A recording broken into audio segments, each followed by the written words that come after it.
Together, we share conversations that educate, empower, and connect people around the world. With your help, we can reach even further. Every contribution magnifies our impact.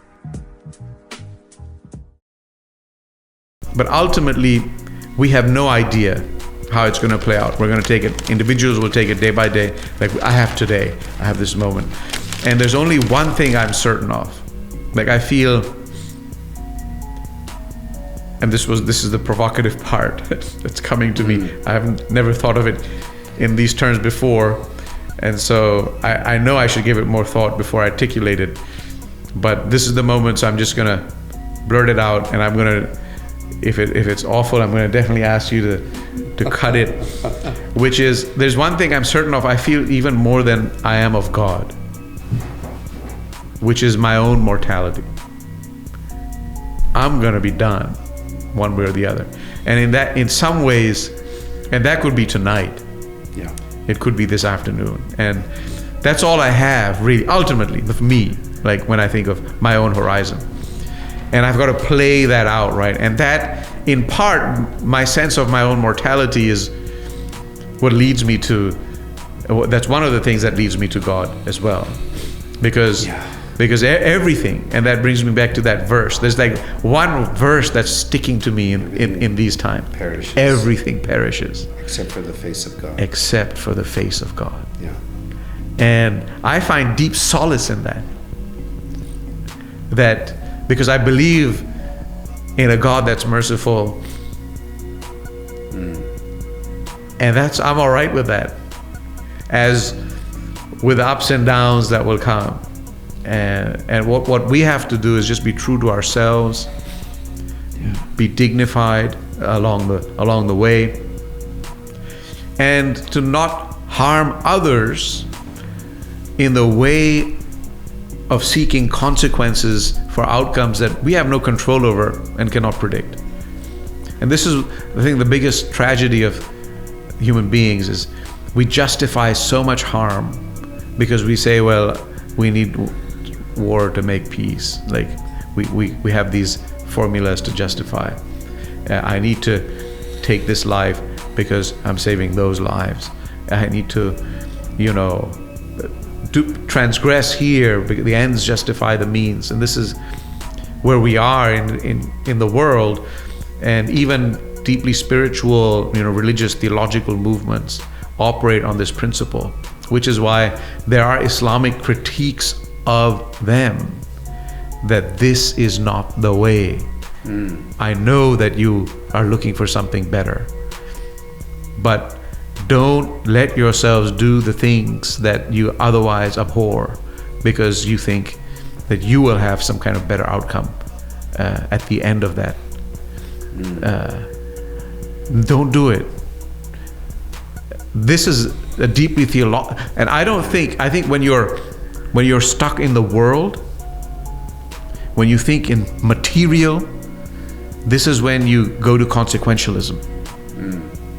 But the only thing that gets us out of that is theology, because you attribute the consequences to God, not to yourself. And so you refuse to engage in acts that are going to impugn you, right? But we're all doing it, and people of faith can break out of that cycle and show a way that's better. But when we get involved in that cycle, what good comes of it? There's so much harm, there's so much destruction. And the very innocents, that get caught up in the wake because of our own calculations, our miscalculations. And so I'm leveling a kind of a veiled critique here on bigger issues, but also trying to transcend those and think, in a principled way. It's easy for me to do in this armchair, with this microphone. I'm not in, And with the confidence of knowing that there will be a meal for you after sunset. So I granted that, I accept that critique, but I can only speak from where I am. And so I'm called to speak this truth.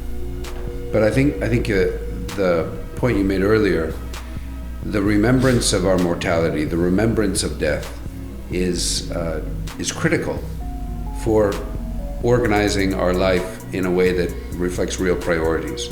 So knowing that life is transient and impermanent, and could be taken from us at any moment, really helps us streamline our priorities and clarify what we're doing here. So I think this comes back again to the spiritual practices that are very traditional. Right? The remembrance of death in the afterlife is a very, very traditional Muslim practice, and we also see it reflected in the scriptures that came before. I remember a priest friend of mine at Notre Dame years ago when I was an undergraduate.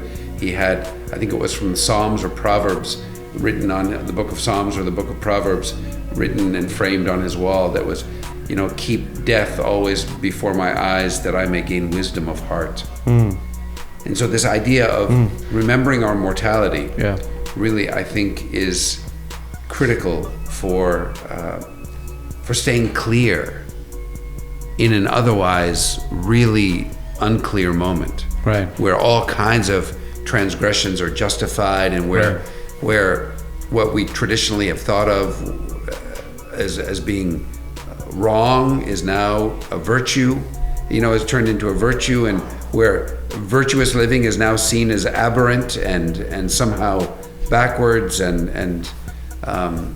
it's we're living in that apocalyptic scene where virtue has become vice, and vice has become celebrated and virtuous and popular, and so the remembrance of death for us individually, I think this is something that we all need to do to kind of detox even on a daily basis, and to stay clear about what we're doing and how we're going to use the hours and the minutes that are given to us.